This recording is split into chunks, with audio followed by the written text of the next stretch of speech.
My boss took credit for my work, then humiliated me in front of her friends, and when I finally stood up for myself, she tried to blacklist me, so I exposed her in a way she never saw coming and couldn't do anything about. When I was 28, I got a job as a personal assistant to an influencer, but not just any influencer. I'm talking 5 million followers on IG and can ruin you with a single post-level influencer. We'll call her Annie. I worked 24-hour shifts for Annie, 12 hours by her side, 12 hours on call. I was exhausted, but because we spent so much time together, she had full trust in me. At some point, she even started letting me edit her photos, making her waist slimmer before posting. But then one day, she told me to organize a gathering with all her influencer friends for the cookbook she was launching. She offered me a small bonus and added that I could actually attend this gathering too. This was the first time she'd ever done either of those things, so I was definitely suspicious. But given she was my boss, and I was actually curious to see what the get-togethers were like, I accepted. Big mistake. The weeks leading up to it were relentless. Turns out she didn't even have a cookbook planned. It was my task to create it from scratch in 4 weeks. 100 pages of recipes, designs, her About Me section, everything. I was up to my neck in work. I became a walking zombie, running off a gram of caffeine per day to keep me sane. What's even worse is she took all the credit. We'd be getting our pedicures, and whilst I was researching non-copyrighted gluten-free brownie recipes,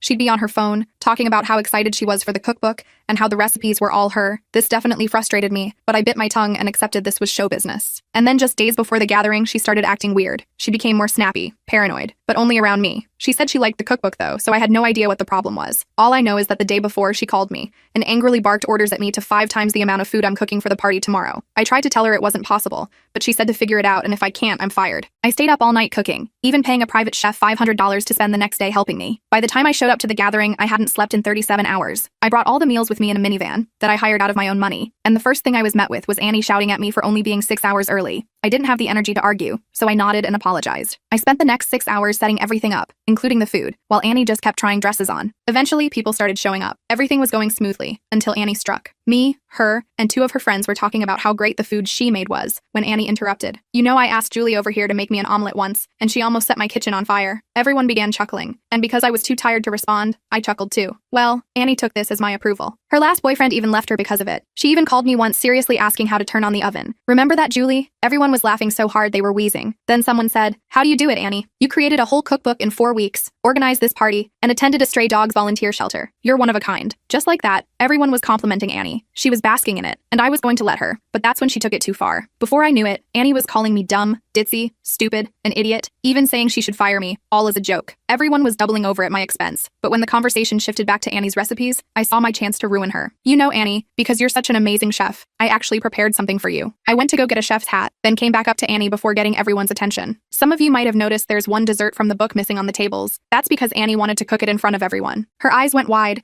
but before she could protest, everyone erupted in cheers and applause. Now, you may be thinking she could have just refused or exposed me, but